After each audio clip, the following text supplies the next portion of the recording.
ગુજરાત આપનું સ્વાગત છે। રાજુલાના ધાતરવાડી ગામે બ્રિજ પરથી ટ્રક ખાબક્યો। ધાતરવાડી ગામે બ્રિજ નીચે ટ્રક ખાબકતા વિકરાળ આગ ભભૂકી ઉઠી। આગ અકસ્માતની ઘટનાથી 112 ફાયર સહિતની ટીમો તાત્કાલિક ઘટના સ્થળે પહોંચી ટ્રક ચાલક આગની લપેટમાં ભૂંજાયો।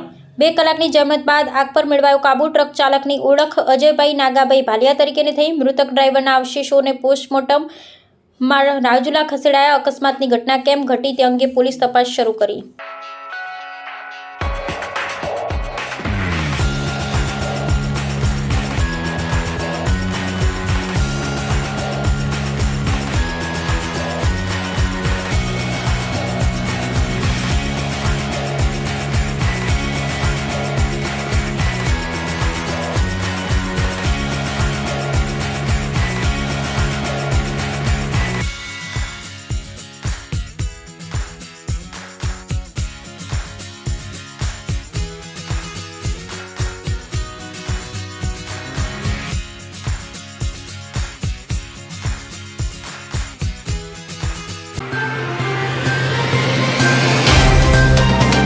तो व्हाट्सएप, ट्विटर, फेसबुक, इंस्टा जहाँ भी आपका अकाउंट है, इसे शेयर बटन के द्वारा वहाँ पर शेयर करें।